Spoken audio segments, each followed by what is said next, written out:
Bonjour, nous sommes le 18 février 2024. La dernière fois, je vous ai dit que je ferais une vidéo sur l'interview de Tucker Carlson. La voici. Avant de commencer, je pense que vous savez que la censure frappe à nouveau les médias alternatifs depuis 3 jours sur Telegram et sans doute sur d'autres plateformes. Pour des raisons de prudence, nous allons aussi crypter notre communication. Nous allons nommer le chef du Kremlin par ses initiales VP. Vu l'énorme audience de cette interview entre Carlson et VP, je pense que vous l'avez tous écouté. Je vais m'attacher ici à vous donner des informations sur ce qui s'est passé avant et après cette interview, et bien sûr sur les conséquences géopolitiques qui s'ensuivent. Certains pensent que Carlson a été télécommandé par Trump. Or, ce n'est pas le cas. Il est intervenu comme journaliste indépendant, totalement libre de ses actions.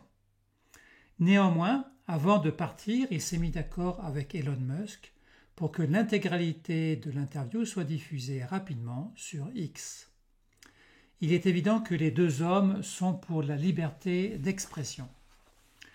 Carlson a avoué que cela faisait 3 ans, 3 ans, qu'il essayait de faire cette interview. Et oui.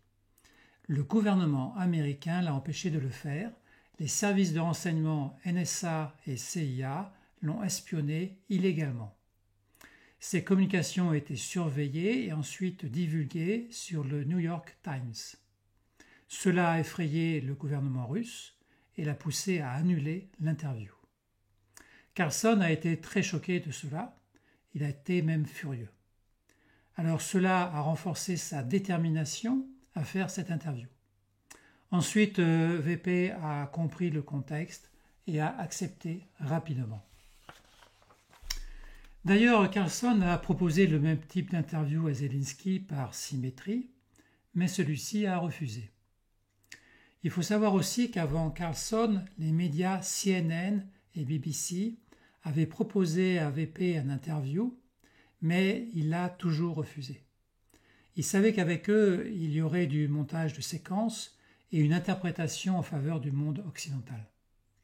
Carlson a fait une annonce sur les réseaux avant de prendre l'avion.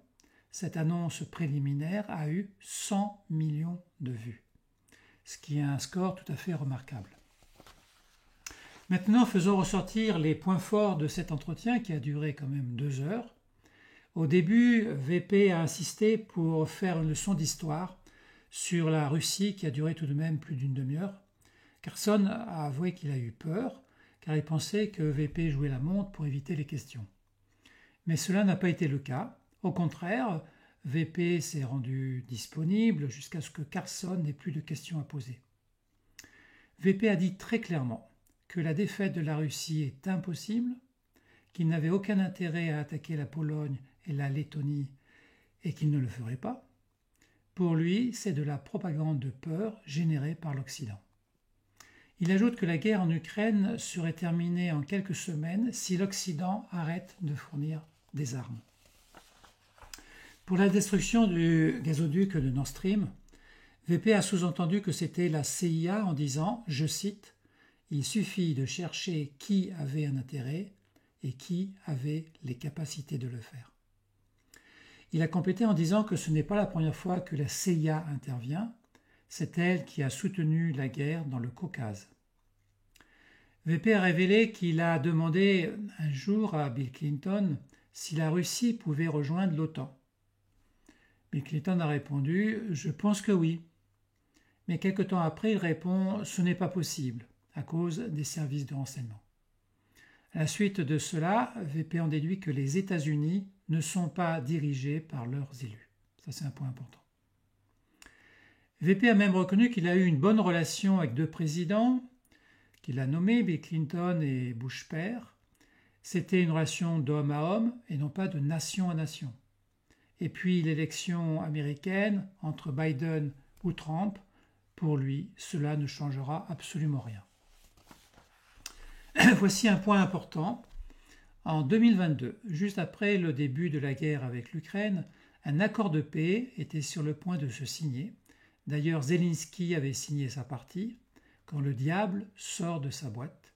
C'était Boris Johnson qui a interdit de manière très ferme à Zelensky de ne pas signer la paix, car l'OTAN devait faire la guerre contre la Russie par proxy. C'est une information que le grand public n'avait pas. VP a reconnu que la science va très vite dans les domaines de la génétique et de l'IA et qu'à terme, il faudra bien sûr définir des règles internationales. Il rappelle que le monde russe est à dominante chrétien orthodoxe et qui peut lui-même parler de l'âme russe. D'une façon globale, Carlson n'a pas coordonné à l'avance ses questions. Au contraire, il a laissé libre le débat et l'échange jusqu'au bout. Voici ce qui s'est passé après l'interview et les informations sont intéressantes. 48 heures après l'interview, celui-ci a recueilli 178 millions de vues. 178 millions de vues. Alors ce qui est un record absolu, cela pourrait signer la fin des médias mainstream. Aussitôt après, Biden dit, je cite, « Ne croyez pas ce que dit VP », comme s'il était dépassé par cet événement. Quelques jours après, le Kremlin a reçu plusieurs dizaines de demandes d'interviews de VP émanant des plus grands médias du monde. VP a tout simplement répondu qu'il les gardera à l'esprit pour l'avenir. Une réponse très polie. Carlson s'est rendu dans les supermarchés à Moscou, il en a profité. Il a trouvé les étagères bien remplies, lait, œufs, fromage, saucisses, soda, etc. et d'autres articles qui ne devraient pas être disponibles en Russie en raison des sanctions. Donc les médias nous ont encore menti. En janvier 2024, donc il y a un mois, nous venons de recevoir les taux de croissance de tous les pays et voici les résultats d'actualité. L'Inde 6,5%, la Chine 4,5%, la Russie 2,5%, les USA 2%, la France 1% et l'Allemagne 0,5%. L'Allemagne est à la limite de la récession. La Russie, sous sanction, nous surprend avec un taux de 2,5% de croissance.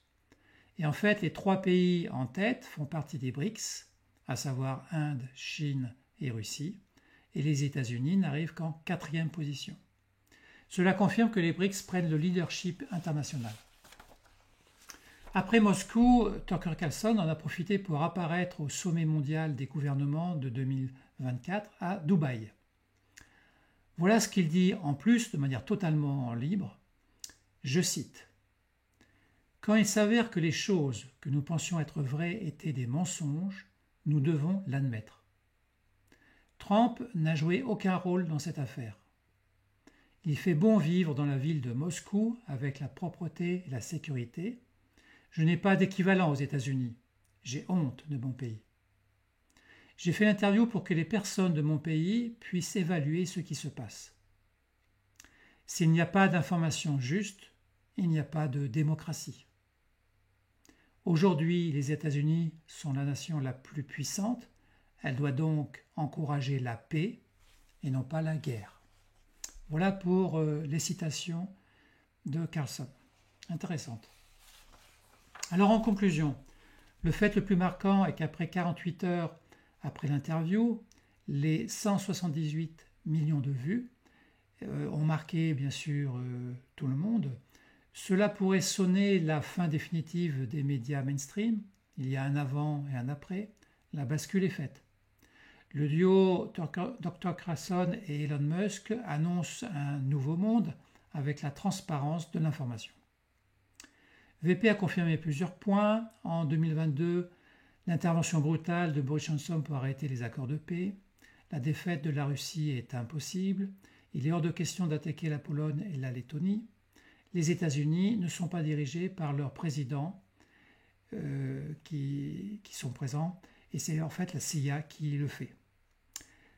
Ces informations rectifiées vont à l'encontre des manipulations et de la propagande habituelle faite par les médias occidentaux.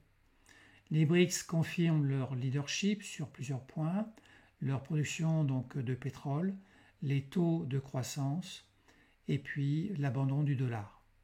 Bref, que des bonnes nouvelles. Et ça fait plaisir.